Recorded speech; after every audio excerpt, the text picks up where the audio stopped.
That's my spot. Hi, you guys. Urban's eating a sucker and watching Frozen, so I'm trying to keep him entertained. It's not working. You're still all up in my grill, huh? Yeah, and you're sticky. All I've done today is go to the mailbox, so I thought I'd be ambitious and actually do something for, you know, myself and my sanity and in the world, and again to try and raise awareness for congenital heart defects, the defects that I recently lost my daughter to. This video I'm doing today, I think that it will be really hard for me to talk about, I'm not gonna lie. I did write a blog post on this already, so some of you I'm sure are familiar with the story already.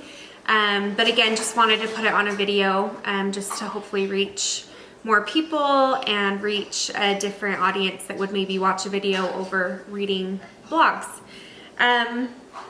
I will reference it a lot, so if you see my little laptop right here, I'm just going back and reading a few quotes from it that I think are crazy. Like, looking back now, I'm like, I wrote this when I was still pregnant with her, and it's crazy to me how I think sometimes a mother knows, mother intuition, if you will. So, okay, so I first off want to explain when I was pregnant with Urban. He was born in June 2016, and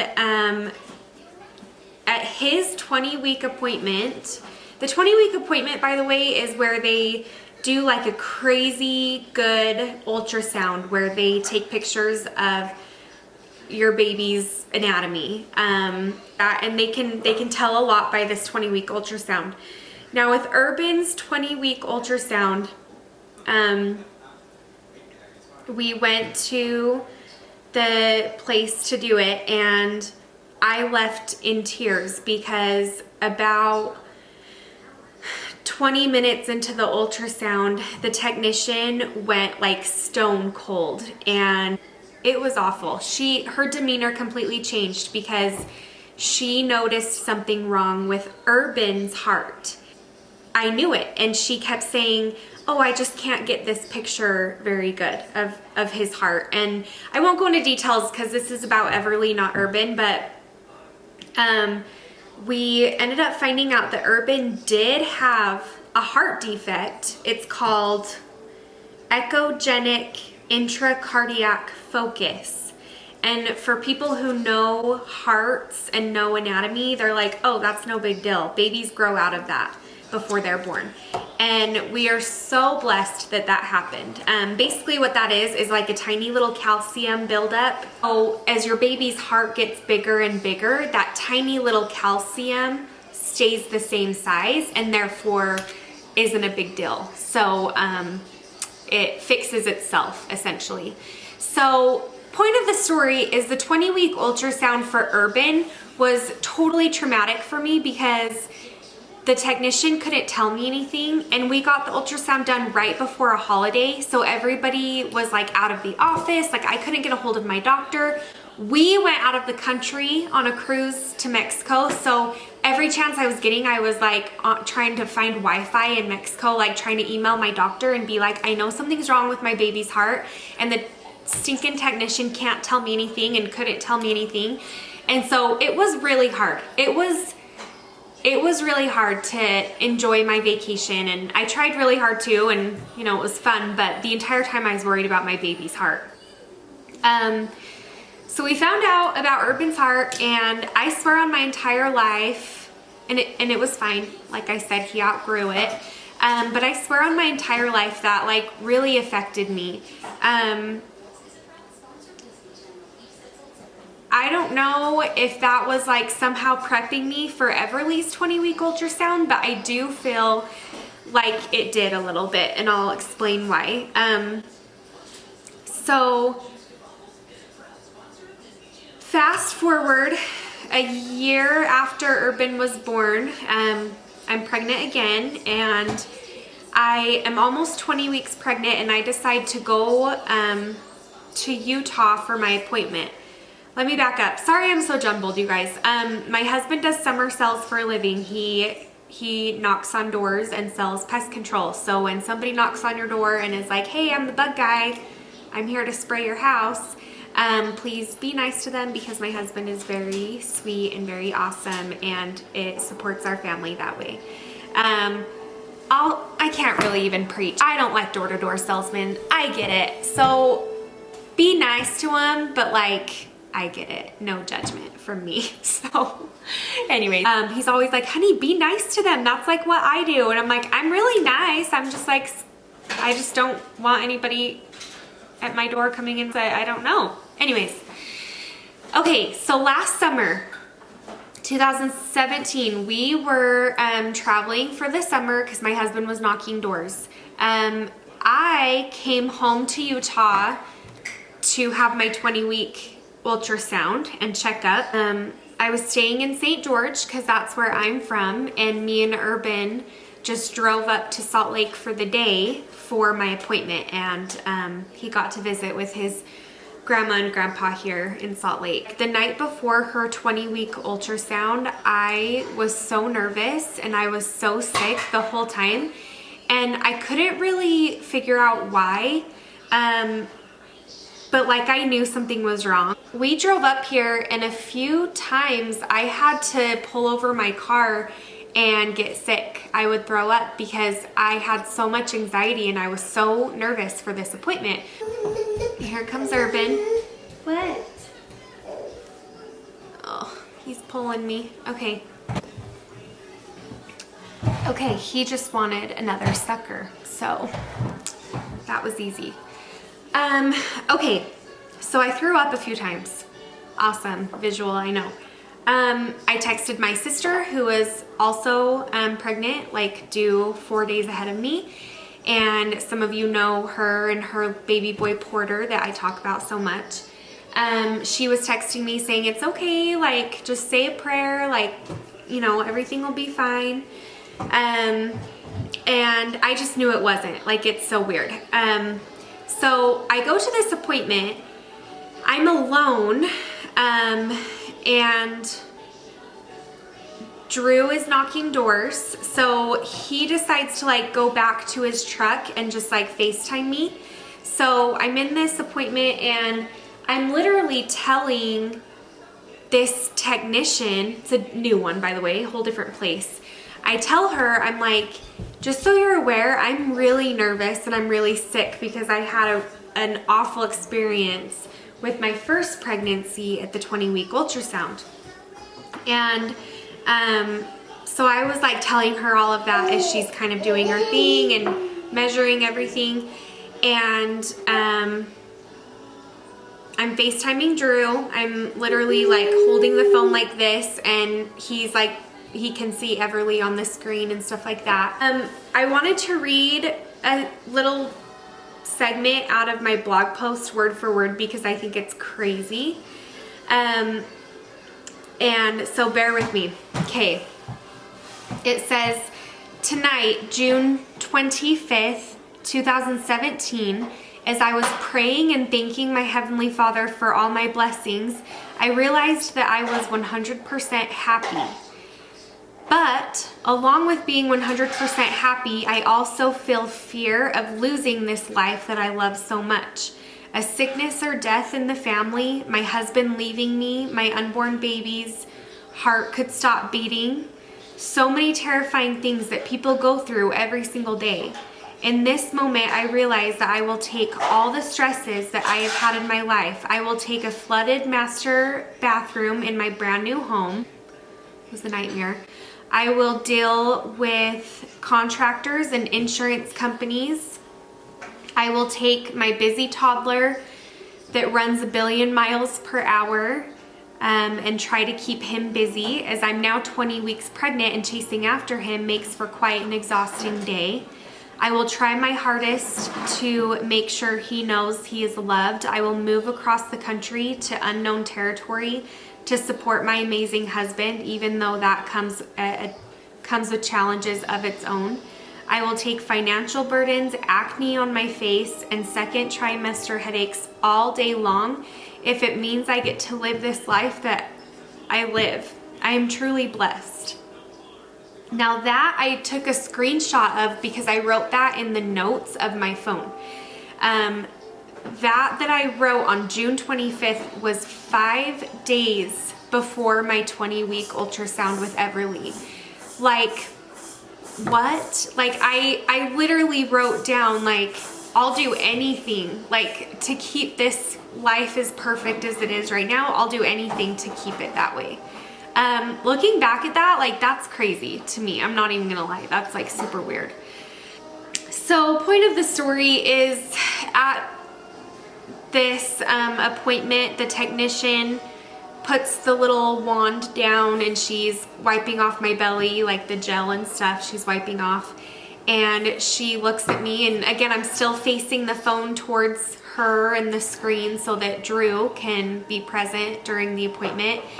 And she kind of just puts her hands down and she said, now what did she say?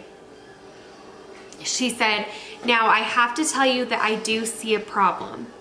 And I literally was like so taken back because I just told her how much PTSD I'd had from Urban's appointment. And so I was like, this is a cruel joke. Like, that's not cool. And she said that she does see a problem with Everly's heart, and that she's gonna go get the doctor and he'll come in right away.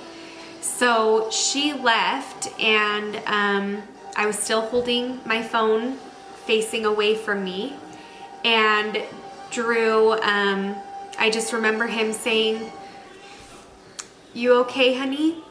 Honey, you okay?" And at this point I was a total mess, and I just turned the phone towards me, and I literally told him that we aren't exempt from bad things happening to us. We have this cookie cutter life, and we have, you know, this beautiful home and beautiful lifestyle and friends and family and amazing neighbors. We have a beautiful baby boy who's healthy and happy, and sad things happen to people every single day. Like, when is it our turn? He just kept saying, modern medicine is amazing, technology is amazing, like, we'll figure it out, we will take care of her, whatever she needs, we'll get it for her. And just like being the sweetest husband ever. And so the doctor came in and told us 3 of the defects that they saw in her heart. She was later diagnosed with 4 of them. And that, you know, it was life-changing for sure. I asked the doctor if it was a death sentence. I said, is she gonna die? Like, is she even gonna make it at all? And he said that it's not a death sentence, but she absolutely requires surgery. Obviously, congenital means that they're born with these defects, and there's no way they'll like grow out of it. The point of the story is, like, she didn't just have like 1 defect or 2. Like, she had, at that time, she had 3 separate defects that we were aware of. And I knew that it was going to be a big deal, and I knew that it was going to be serious. I even had one friend say, Marky, she's your daughter. She's not going anywhere. Like, she's going to be a fighter. She's going to be stubborn. She's going to be all the things that you are. She's not going anywhere, so don't worry about that. And I will tell you the honest truth that I really do think that a few things prepared me for this challenge in life. And one of them, it's so crazy, you guys, but one of them is that I never pictured Everly coming home. I never pictured raising her. I never pictured her playing with toys in the living room. And that was like pretty heartbreaking to think of as a mom, because at the time I wasn't thinking, oh, she's just gonna die. But at the time I didn't have really the hope or the confirmation that she was gonna be okay. And so again, it's just crazy to think back on now at all those feelings that I had, and to kind of have confidence in the way I was feeling. Like, okay, I'm not crazy. Like, I'm not, like, how awful of a mother am I when I say that I don't think my baby girl will come home? Like, have a little hope, you know? Like, I beat myself up over these feelings, but I was right, you know? That's what happened. She ended up not being able to come home from the hospital, and she passed away after a few heart surgeries. That's a whole nother video, so I won't go into that right now. This is gonna make me bawl like a baby, but at the end of the blog post I wrote down a few questions of unknowns, and I just want to address them because now I do have those questions answered, and I'm kind of a control freak. So for the entire time I was pregnant and the entire time she was in the hospital, I was just like, what's our future gonna look like, you know? And these are the questions that I wrote. I said,